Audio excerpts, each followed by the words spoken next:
LadyKilljoy was once the most feared player in RuneScape. Her combat level was the highest in the game, and in the wilderness, that made her untouchable. She looted gear and party hats now worth billions. Then, without warning, she vanished, taking her massive fortune with her. But her legacy went far beyond PKing. She created one of RuneScape's most iconic quests, and its rewards are still used by players to this day. Without her, RuneScape would be a very different game. So, who was she? Why was she so feared? And why did she disappear forever? This is the incredible story of LadyKilljoy. To tell this story right, we need to go back to 2001. We don't know the exact date, but sometime that year, LadyKilljoy discovered RuneScape. She wasn't one of the first 2,000 players, but she was close. RuneScape had only launched in January, so she was still there early enough to make history. At the time, player versus player combat wasn't just popular, it defined RuneScape. When you signed up for a RuneScape account, you had the option of being a player killer or a non-player killer. Player killers had PvP enabled everywhere outside of Lumbridge, while non-player killers were safe, but missed out on the best part of the game.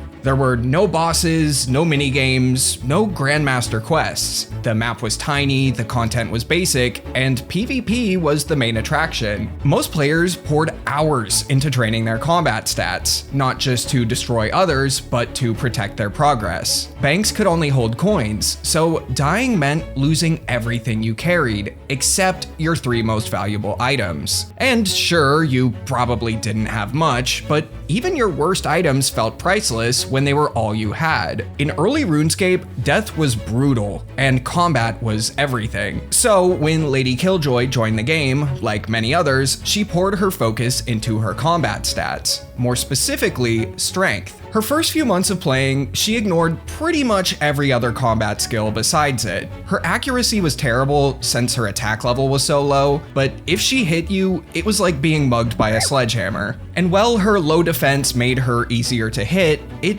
didn't matter much if her opponents were already dead. As her strength level rose, so did her rank on the high scores. Her overall rank wasn't anything special, but in the top 2,000 fighters section, she was rising fast. Ranks in this section were determined by a player's hit points level, and because you gain hit points XP when you train other combat skills, such as strength, her hit points level climbed alongside it, pushing her up the ranks quickly. As her fighting rank rose, some of the game's top players started to notice. She was soon invited to join the Wanderers, one of the most powerful clans in RuneScape at the time. They had legends like Lightning, TKS, and even Blue Rose 13X. If you haven't seen my documentary on Blue, she was one of the only people in the entire game who could smith rune weapons and armor, the best gear available in 2001. Now, LadyKilljoy had everything, the stats and the gear. If your clan didn't have an alliance with the Wanderers and you saw LadyKilljoy coming, your heart would be racing faster than your first time fighting Jad. Although Jad wouldn't come out for another 4 or so years, I think you get what I'm trying to say. Nobody knew it yet, but LadyKilljoy's story was only just beginning, and it was about to collide with one of RuneScape's most important players. But first, did you know that every single hour a man is diagnosed with testicular cancer? It's the most common cancer among men ages 15 to 35. April is National Testicular Cancer Awareness Month, and to support men's health, Manscaped has partnered with the Testicular Cancer Society, a registered nonprofit. Manscaped is donating $50,000 to the cause and have released a limited edition collaboration, the TCS Ball Hero Bundle. This bundle includes the Lawnmower 5.0 Ultra TCS Special Edition and the TCS Boxers 2.0. The lawnmower has an exclusive purple design to honor testicular cancer awareness, and it's packed with features. It's both cordless and waterproof, has dual skin-safe blade heads, a built-in LED light, and up to 60 minutes of runtime. Once you're done grooming, you're ready to equip the TCS Boxers 2.0. They're stylish, anti-chafing, and have a jewel pouch design to keep the boys in place pace while keeping things cool and comfortable. Plus, there's a reminder inside to check yourself regularly, so grab the bundle before they're gone. Get 20% off your entire order and free shipping when you use promo code Colonello at manscaped.com. That's 20% off plus free shipping with code Colonello at manscaped.com. Around this time, LadyKilljoy would meet Rab. Rab was RuneScape's one and only volunteer moderator. He was the first player to ever log into RuneScape, had a direct line to the game's founders, the Gower brothers, and generally had a big influence on the game. You've probably never heard his name, but have you ever completed the Romeo and Juliet quest, the Prince Ali rescue quest, or everyone's favorite shortcut to level 10 mining, Doric's quest? Rab wrote and programmed all of those. I'll probably make an entire video about his many contributions to the game one day, so subscribe if you don't want to miss that. But for now, just know that Lady and Rab would become close friends soon after meeting. Lady would express to Rab that she had interest in writing her own quest. He encouraged her, and after she drafted up an idea, the two went back and forth refining it. Eventually, it was passed along to the Gower brothers for their consideration. Andrew Gower would read it over, and he liked it, so he sent it off to Paul Gower to implement into the game. Now, you might be wondering why. Why would the Gowers let a seemingly random player write a quest when they could just make one themselves? Well, the answer's pretty simple: time. Back then, the Gowers were the only ones running Jagex, and RuneScape already had thousands of active players. Letting someone else take on the heavy lifting of quest writing saved them valuable time that they desperately needed. Lady's quest would go on to become the Family Crest, and the final version is much different from the idea Lady originally sent to Rab. Let's start with the version that made it into the game first. I imagine many of you either haven't done this quest, haven't done it in many years, or like me, spacebarred through most of it. So the story goes like this. The Fitzharmon family crest has gone missing, which has ruined the family's honor. You need to find it and return it to a character named Domintheus. Domintheus is the father of the Fitzharmon family. He has 3 sons who went off to war many years ago and took the crest with them. The sons have since split the crest into 3 and stopped talking to each other. The first son, Caleb, is a chef in Catherby who will give you his piece if and only if you complete a great task for him.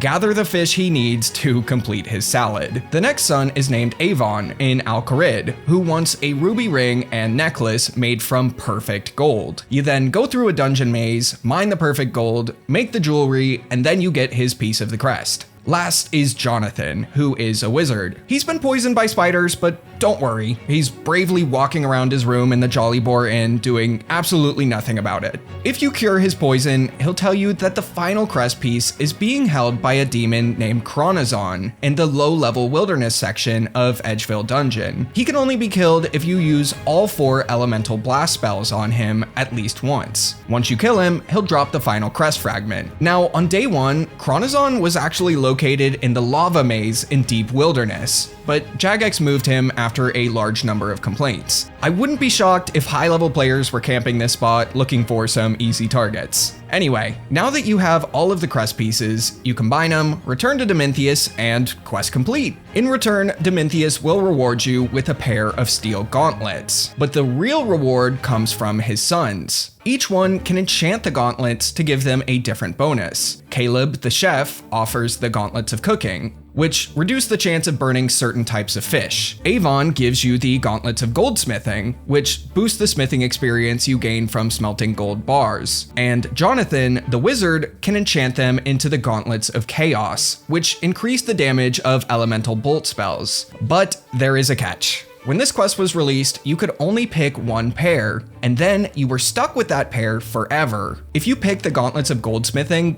that was it. You could never get the other 2 pairs. So now let's talk about LadyKilljoy's original version of this quest. You'll soon realize how different RuneScape could have been if this was the version that made it into the game. The quest starts off pretty similarly, except this time there's 4 brothers. You help Caleb the chef, it's pretty much the same. You help Avon, it's pretty much the same, except his name is Adam this time for some reason. And then when it's time to help Jonathan, things get a little weird. Instead of being in the Jolly Boar Inn, Jonathan is in a dungeon. He's looking for a death rune so he can kill a demon that is holding a water orb. He needs this orb to complete his staff. If you kill the demon for him, who is located in the low-level wilderness section of Edgeville's dungeon, and give him the orb, he'll give you his piece of the crest. Now, as you probably guessed, that demon would later become Chronozon, but when Lady was first writing the quest, she didn't have a name for him yet. While discussing it with Rab, she first suggested Kraken,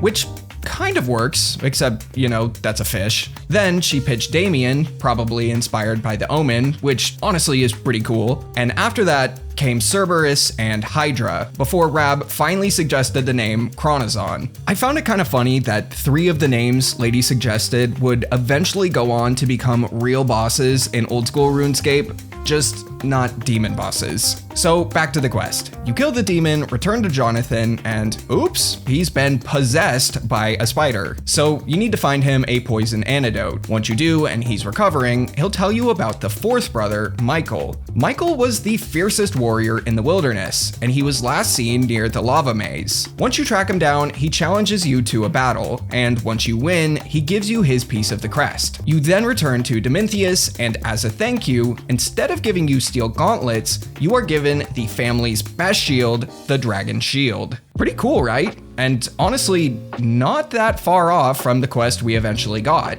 But if that reward had stayed, a Dragon Shield handed out by a mid-tier quest, it would have changed everything. At the time this quest was being developed, there was only 2 pieces of dragon equipment in the entire game. The Dragon Sword, known today as the Dragon Longsword, and the Dragon Axe, known today as the Dragon Battle Axe. Both were locked behind somewhat challenging quests, so the Dragon Shield would have fit perfectly into that lineup. But the Gowers clearly had bigger plans. And by bigger, I mean put the Dragon Shield behind a jungle puzzle so confusing, it makes you wonder if the game is broken. The shield wouldn't appear until late 2003, and could only be used after completing Legends Quest, a quest far more punishing than anything LadyKilljoy originally designed. Still, the real rewards, the gauntlets, ended up being hugely influential. All 3 are still used by players to this day. Smelting gold bars at the blast furnace while wearing the goldsmith gauntlets is the best smithing experience in the game. Cooking gauntlets are the only way I got to 99 cooking without burning half of my bank. And chaos gauntlets, I guess some people use them. They have some niche magic training uses, but compared to the other 2, they're not nearly as useful. What's even more important than these gauntlets though, is that the character she created for the Family Crest didn't just fade into RuneScape's background. Years later, they'd return in a sequel mini-quest in old school RuneScape called Family Pest, where players could finally unlock and have all 3 gauntlets at once. The father, Domintheus, even played a major role in the Defender of Varrock quest, and we'll likely be seeing more of him in the future. Lady probably had no idea how important her little side quest would become. Anyway, while working on her quest, LadyKilljoy didn't slow down in-game. As you'd expect, most of her time was still spent training combat. Just a few months before the Family Crest launched, she became the first player to reach 99 strength, and shortly after, the first to hit 99 attack. She would also just barely pass Zhang Wei to become the player with the highest level hit points in the game. These milestones combined would push her to rank 1 on the fighting high scores. But you might be wondering, how? We know now that she started RuneScape a bit later than many other high-level players. So how did she possibly catch up? Well, she had spent the last few months almost exclusively killing guards for hours on end every day. She had discovered something strange about how RuneScape's combat formula worked at the time. Despite her very high combat level, it was actually more efficient to kill lower level NPCs. Higher level NPCs took longer to kill, and overall gave you much slower XP. Being a high level player helped her rise to fame, but her reputation as a skilled player killer is really what helped her keep it. A few months prior to these accomplishments, RuneScape had undergone a pretty huge change. Player versus player combat was turned off everywhere, except for a newly released huge chunk of land that I've briefly discussed in this video called the Wilderness. Here, player versus player combat was turned on for everyone, and nowhere was safe. And this place was LadyKilljoy's new stomping grounds, and for everyone else, it was a scenic shortcut back to Lumbridge. Here, she would demolish other players, earning her countless rune items, scores of dragon equipment, and even dozens of party hats. Had she held on to all of it, she would surely be one of the richest players in the game right now. You'll see why she didn't in a moment. Now, seeing as how she had the highest combat level in the game and a near endless supply of all of the best gear thanks to her friendship with Blue Rose, it was near impossible for other players to compete with her. If you came across her in the wilderness, your only option was to run, as trying to fight her would almost certainly lead to your death. By now, everywhere she went, players would follow her, spamming her name and asking questions. She was invited to in-game weddings, promoted to forum moderator for the Wanderers, and regularly topped lists of RuneScape's scariest players. And now, thanks to the Family Crest, she had even helped shape the game's future. LadyKilljoy had reached the top of the game in every aspect, but just as quickly as she rose, it all began to slip away. In the following months, she would begin to dislike PKing, and soon announce her retirement from it. She would comment that she doesn't PK anymore because it started to get to her when people would beg her not to kill or hit them. This would slowly kill the fun of it for her. She would continue playing RuneScape for a while, but would quickly start to fall in ranks on the fighting high scores. In mid-2003, she would finally quit RuneScape to instead play a different game called Dark Age of Camelot, and later, when it was announced in 2004, World of Warcraft. However, this wasn't the last we would see of LadyKilljoy in RuneScape. Many years later, after the game had already transitioned to RuneScape 2, she would return. She would co-found a skilling clan called Keepers of Forgotten Honor, and trained the newly released construction skill for a while before disappearing once again. From then on, she would pop onto the game here and there over the next few years, but